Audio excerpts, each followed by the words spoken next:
시편 107편 9절에서 15절입니다. 한 절씩 우리 보도록 하겠습니다. 제가 먼저 읽겠습니다. 그가 사모하는 영혼에게 만족을 주시며 줄인 영혼에게 좋은 것으로 채워 주심이로다.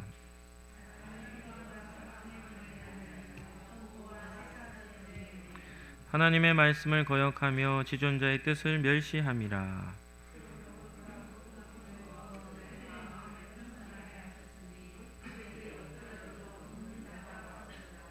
이에 그들이 그 환난 중에 여호와께 부르짖음에 그들의 고통에서 구원하시되,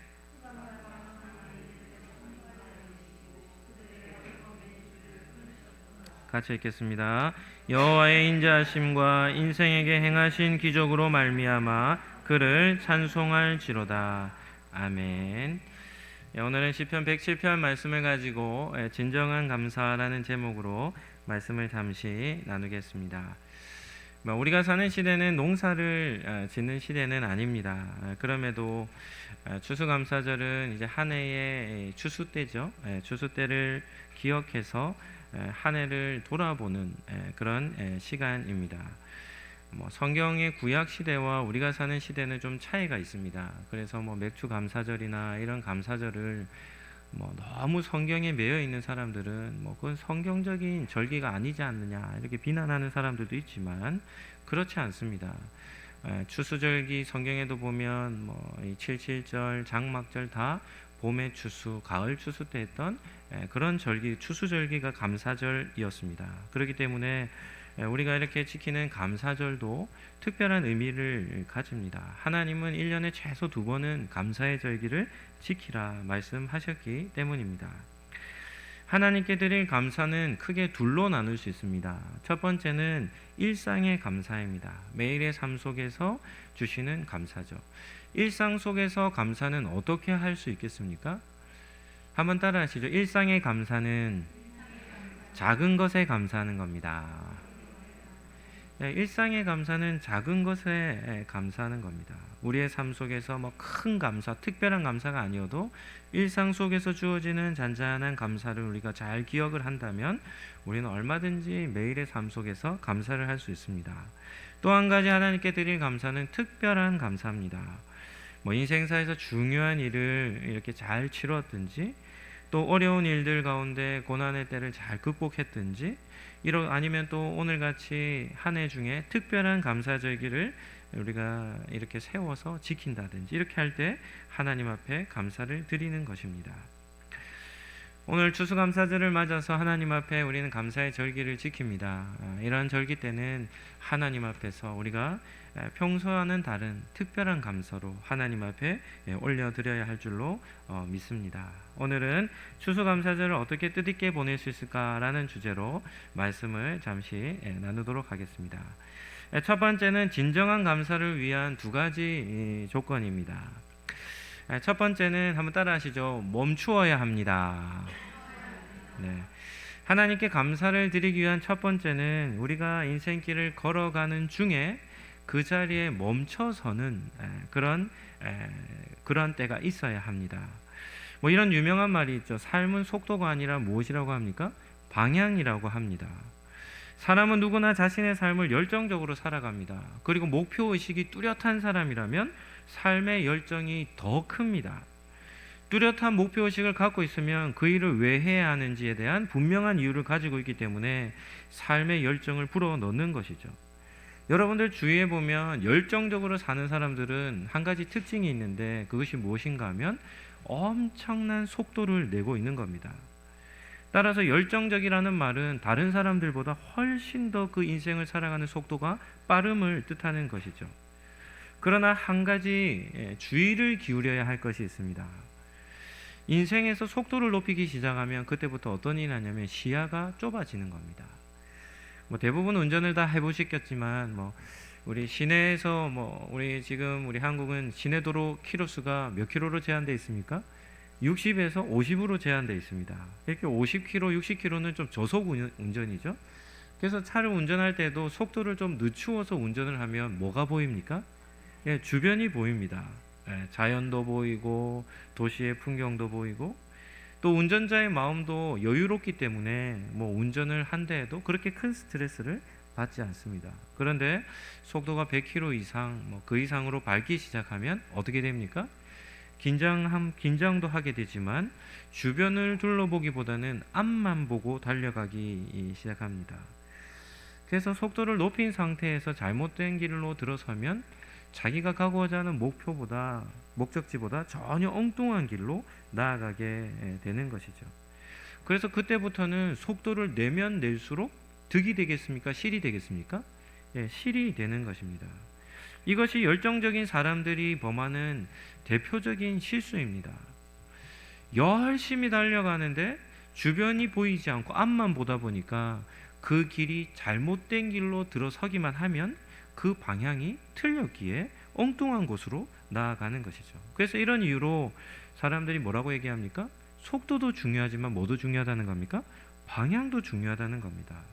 신앙생활도 마찬가지입니다. 신앙생활도 속도도 중요하지만 방향이 중요합니다. 신앙생활을 할 때 열정이 앞서는 사람들에게 나타나는 공통된 특징이 있습니다. 어떤 특징이겠습니까? 어떤 것이 문제가 일어나겠습니까? 갈등이 일어나는 겁니다. 갈등이. 열심히 신앙생활을 하는데 계속해서 다른 성도들과 마찰이 일어나는 겁니다. 갈등을 유발시키는 열정은 교회 공동체에게 득이 되겠습니까? 실이 되겠습니까? 실이 되는 것이죠. 열정을 가지고 속도를 이렇게 올려 달려가는 것보다 속도는 조금 늦추더라도 어떻게 하는 겁니까? 주변에 있는 성도들과 함께 걸어가는 것이 더 중요한 것입니다. 감사하는 삶을 살기 위해서는 속도를 늦추는 것이 아니라 그 자리에서 잠시 멈추는 삶을 살아야 합니다. 하나님이 원하시는 삶이 바로 순간순간 인생의 길을 걸어가다가 어떻게 하냐면 그 자리에 멈추는 겁니다. 멈춘다는 말은 속도를 내는 것과 정반대의 일이죠. 그러면 성도들의 삶에 있어서 그 자리에서 멈춘다는 것은 어떤 의미를 가지겠습니까? 한번 따라 하시죠. 이 땅만을 바라보지 않고 눈을 들어 하늘을 바라봅니다. 이것이 제일 중요한 겁니다. 성도는 삶을 살아가되 열정적으로 신앙생활도 하고 삶을 살아갈 때도 있지만 그러나 때때마다 그 자리에 멈춰 서야 합니다. 왜냐하면 그 자리에 멈춰 서서 뭐 하기 위함입니까? 하늘을 보기 위함입니다. 제가 이번 주에도 진화론자들의 어떤 강의나 이런 것들을 좀 유심히 들어보니까 사람이 이 땅에 있는 만물들, 그러니까 동물들과 다른 점이 있다면 여러 가지가 있지만 그 중에 하나가 직립보행이라는 겁니다. 두 발로 서서 걷는다는 것이죠. 그러면 두 발로 서서 걸으면 어떤 일이 있냐면 동물들과 다른 점이 하나가 있다면 그것은 사람만이 어디를 볼 수 있는 겁니까? 하늘을 볼 수 있다는 겁니다. 하늘을. 그런데 믿지 않는 성도들은 그냥 하늘만 보면 별 정도만 볼지는 모르겠지만 믿음을 가진 성도들은 인생길을 걸어가며 그 자리에 멈춰 서서 어디를 보는 겁니까? 하늘을 보되 하나님이 계신 그곳을 우리는 바라보아야 한다는 겁니다. 시편에 보면 120편에서 134편까지 15편의 제목이 성전에 올라가는 노래라고 있는데 이 성전에 올라가는 노래는 다른 말로 하면 순례자의 노래라고 합니다. 이 이스라엘 백성들은 어떤 특정한 때를 정해 인생길을 걸어가다 그 자리에서 자리를 멈추고 그리고는 어디를 향해 걷냐면 예루살렘 성전을 향해 여정을 시작합니다. 이것이 뭐 하는 것입니까? 인생길을 멈추고 자신의 인생의 시선, 삶의 시선을 누구에게로 향하는 겁니까? 하나님께로 전환시키는 것을 뜻합니다. 시편 121편 1절에서 2절 말씀입니다. 유명한 말씀인데요. 우리 같이 한번 읽어보도록 하죠. 시편 121편 1절에서 2절 말씀입니다.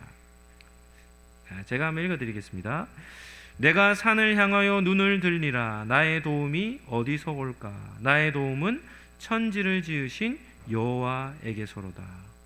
성전 중심으로 사는 사람이라는 말은 예배 중심으로 삶을 산다는 겁니다. 예배 중심으로 사는 사람들은 때때로 인생의 걸음을 멈춘 뒤 자신의 시선을 하늘로 향합니다. 그러면서 이런 질문하는 것이죠. 내 인생의 도움은 어디에서 오는가? 이것은 자리에 멈춰 서서 하늘을 바라보는 사람에게만 주어지는 답인데요. 그렇게 자신의 인생에 참된 도움을 찾을 때 그들이 발견하는 것이 누구입니까? 창조주 되시는 하나님을 보게 되는 것입니다. 한번 따라하시죠. 나의 도움은 천지를 지으신 하나님에게서입니다. 성도는 인생길을 걸어가며 그 자리에 멈춰 서서 그리고 하늘을 바라보며 나의 도움은 하나님에게서 옵니다 라는 그런 믿음의 고백을 하는 삶을 살아야 하는 것이죠. 우리의 걸음을 멈추게 할 때가 있습니다. 고난의 때가 될 수도 있고 또 오늘과 같이 감사의 절기가 될 수도 있는데요. 그럴 때마다 우리는 그 자리에 멈춰 서서 우리는 하늘을 바라보며 우리의 삶 가운데 도우시는 하나님의 손길을 우리는 발견해야 할 줄로 믿습니다. 두 번째입니다. 한번 따라하시죠. 돌아보아야 합니다. 감사절은 언제나 한 가지 우리에게 요구합니다. 그것은 지금까지 걸어온 인생길을 돌아보게 만드는 것입니다. 새벽마다 민수기 말씀을 살펴보는데요. 민수기 33장에 이르면 33장에 어떤 내용이 기록되어 있냐면 이스라엘 백성들이 출애굽, 애굽에서 출발하여 모압 평지에 이르기까지 40년의 광야의 여정을 기록하는데 33장에 보면 이스라엘 백성들이 진을 쳤던, 그러니까 텐트를 쳤던 장소를 쫙 나열합니다. 성도들이 성경을 읽을 때 제일 힘든 본문이 어디입니까? 족보입니다. 족보. 누가 누구를 낳고 이런 반복되는 본문이죠. 또 어디가 어렵습니까? 잘 알지도 못하는 지명이 계속 어디에서 진을 쳤고 어디에서 진을 쳤고 진을 쳤다는 내용들이 나오는데요. 우리가 읽기는 참 어렵지만 하나님께서는 모세를 통해 민수기 33장에 40년 동안 그들이 걸었던 진을 쳤던 여정을 목록으로 남겨두셨습니다. 질문 한번 해보죠. 왜 하나님은 민수기 33장에 이스라엘 백성들이 진을 쳤던 그 많은 곳들에 대한 장소를 기록하라 하셨겠습니까? 한번 따라하시죠. 진을 친 모든 곳이 하나님의 인도하심을 나타냅니다. 진을 친 모든 장소는 다 무엇과 연관되냐면 하나님께서 이스라엘 12지파를 이끌고 계셨음을 보여주는 것입니다. 민수기 10장 33절 말씀, 우리 본문을 한번 보여주시고 우리 같이 한번 보시죠. 제가 본문을 안 씁니까? 네. 그럼 제가 한번 읽어드리겠습니다. 그들이 여호와의 산에서 떠나 3일 길을 갈 때에 여호와의 언약궤가 그 3일 길에 앞서가며 그들의 쉴 곳을 찾았다라고 이렇게 기록을 합니다. 가나안 땅에서 시내산에서부터 출발해서 가나안 땅으로 이제 여정을 시작할 때 여호와의 언약궤가 이스라엘 12지파의 진영보다 며칠을 앞서서 행했냐면 3일 길을 앞서 행했습니다. 그리고 그 법궤가 3일 길을 앞서 행하며 무엇 하셨다고 기록합니까? 이스라엘 백성 12지파가 쉴 곳을 찾았다는 겁니다. 그러니까 한 장소에서 다른 장소로 이동할 때 하나님의 법궤, 언약궤가 가장 앞서서 행하고 그리고 이스라엘 백성 12지파가 쉴 곳을 찾으면 그곳에서 멈추면 이스라엘 백성 12지파가 와서 그곳에 진을 친 것이죠. 광야의 40년의 여정이 이와 같았습니다. 따라서 민수기 33장에 나오는 모든 여정은 하나님의 섬세한 인도하심에 대한 증거를 보여주는 것입니다. 그들의 걸음걸음마다 하나님의 인도하시는 은혜를 우리는 깨닫기 위해서, 그리고 이스라엘 백성들에게 그러한 하나님의 인도하심이 당신들과 함께 했음을 모세가 전한 것입니다.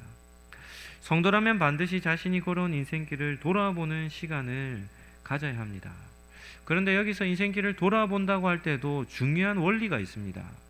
어떤 성도들은 자신의 과거를 돌아보아야 한다면 이렇게 말합니다. 자신이 이때까지 살아오면서 받았던 상처, 다른 사람들로부터 받았던 상처, 아픔 이런 것들만 기억하고 입을 열 때마다 어떻게 하냐면 내가 저 사람 때문에 이런 상처를 받았습니다. 저런 상처를 받았습니다. 나는 상처투성입니다. 이런 얘기를 입만 열 때마다 하는 것이죠. 그런 사람들은 어떻게 살아가는 겁니까? 항상 상처 가운데 살아가는 겁니다. 그런데 하나님께서 과거를 돌아보라는 것은 이러한 삶을 살라고 하신 것이 아닙니다. 과거를 성도는 돌아볼 때 한 가지 분명하게 우리가 기억해야 될 것이 있습니다. 그것은 내 삶 가운데 역사하셨던 하나님의 손길을 뭐 하는 겁니까? 찾는 겁니다. 그리고 역사하신 일을 기억하는 것이죠. 그래서 성도는 과거를 돌아볼 때 내가 받았던 상처, 내가 살아왔던 어떤 좋은 업적들 이런 것이 아니라 하나님이 우리의 삶을 이끄셨고 인도하셨던 그 하나님의 흔적을 찾아 우리는 기억하며 감사를 해야 하는 것입니다. 오늘 추수감사절이 바로 이와 같습니다. 2023년 한 해 우리 성도님들의 삶 어떠하셨습니까? 여러분이 한 해를 되돌아볼 때도 올 한 해 무엇을 찾아야 한다고 했습니까? 하나님이 우리의 삶 가운데 역사하셨던 일들을 찾아야 하는 것이죠. 그래서 그러한 일들을 우리가 발견하면 자연스럽게 우리는 하나님 앞에 감사할 수 있게 되는 것입니다. 오늘은 감사할 참된 감사를 드릴 조건에 대해서 두 가지로 말씀을 드렸습니다. 한 가지는 지금 현재 우리 자리에서 멈추는 것이죠.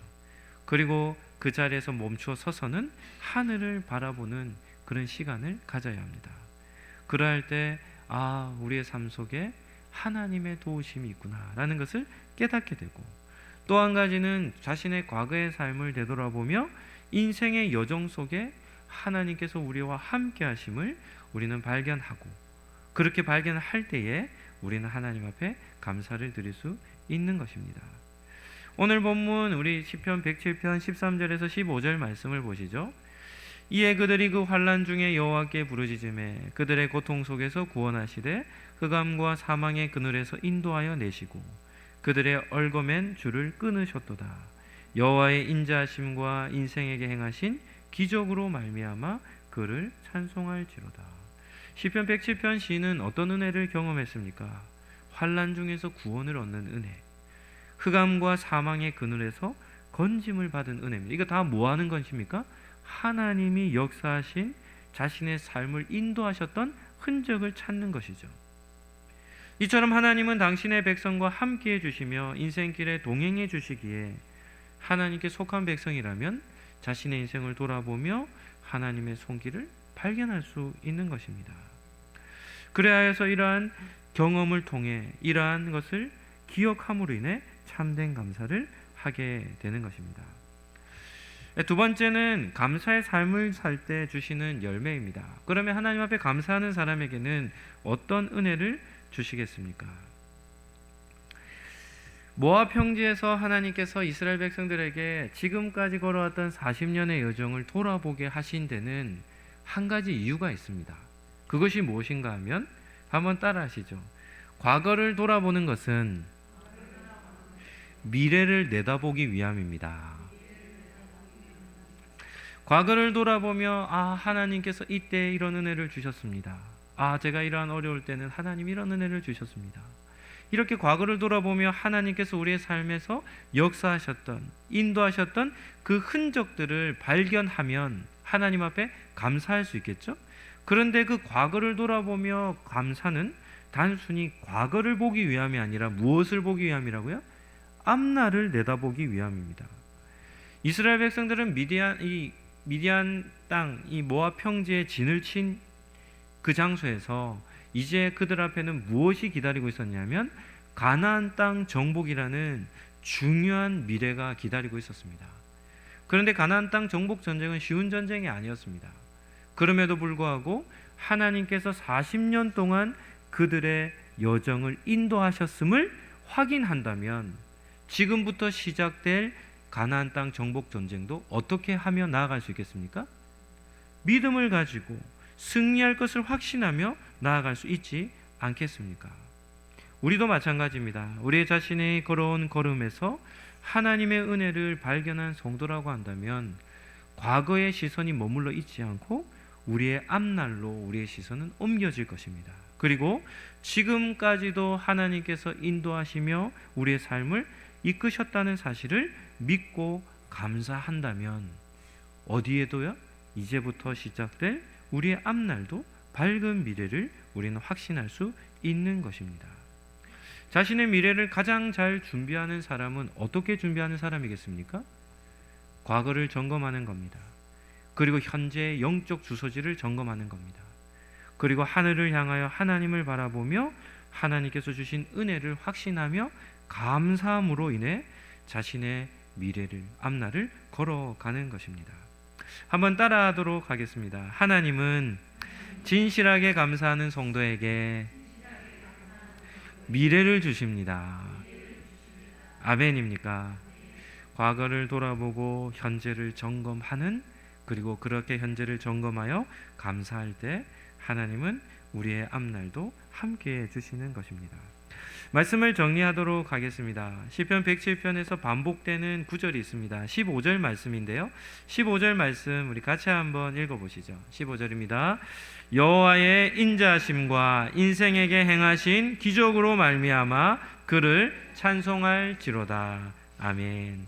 시편 107편은 이 15절 말씀이 8절과 15절과 21절과 31절에 반복해서 나오는 겁니다.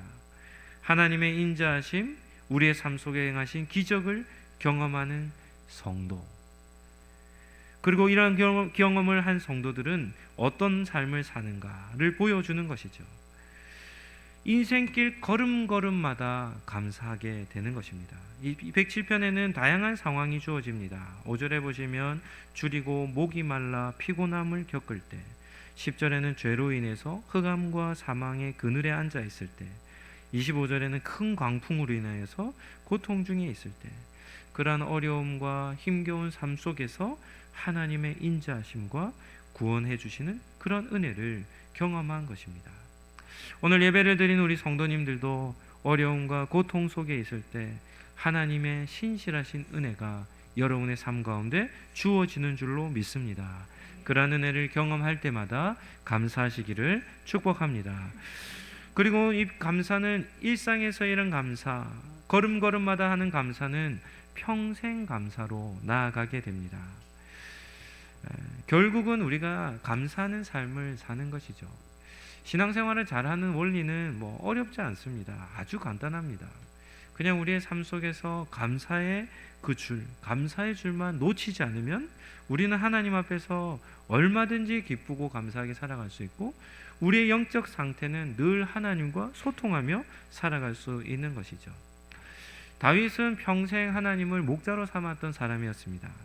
그는 하나님의 인도하심을 받는 성도가 누리는 복에 대해서 이렇게 노래합니다. 시편 23편 6절 말씀입니다. 제가 한번 읽어드리겠습니다. 내 평생의 선하심과 인자하심이 반드시 나를 따르리니 내가 여호와의 집에 영원히 살리로다.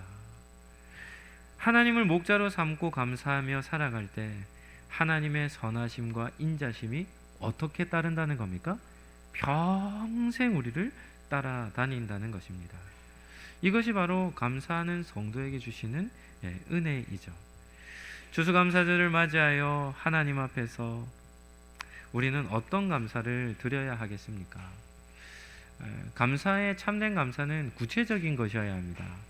그냥 감사합니다. 그 감사 아닙니다. 감사에는 반드시 이유가 있어야 하는 것이죠. 우리가 한 해를 되돌아볼 때 2023년을 보며 어떤 감사를 우리 성도님들을 오늘 하나님 앞에 드리고자 합니까? 우리가 어려운 가운데서도 돌아보시는, 돌보아 주시는 은혜, 또 우리의 인생길을 인도하시는 은혜, 또 우리가 죄를 짓고 실수할 때에도 다시금 회복시켜 주시는 은혜, 또 선하심과 인도하심이 따르는 은혜, 또 인생길 가운데 특별한 때 길을 열어주시는 은혜, 우리는 이러한 구체적인 감사가 우리는 하나님 앞에 있어야 할 줄로 믿습니다. 걸음걸음마다 우리가 올려드리는 감사의 삶을 통해서 우리는 평생 감사로 하나님 앞에 나아가게 될 줄로 믿습니다. 우리를 사랑하시는 예수님의 은혜와 인자하심으로 우리의 삶을 붙들어 주시는 하나님의 사랑과 은혜와 감사를 깨닫게 하시는 성령님의 교통하심이 감사절을 맞아 모든 것이 은혜임을 고백하는 우리 상록교회 모든 권속들, 가정들, 또 이 나라와 민족 위에 지금으로부터 영원까지 함께 있을지어다. 아멘.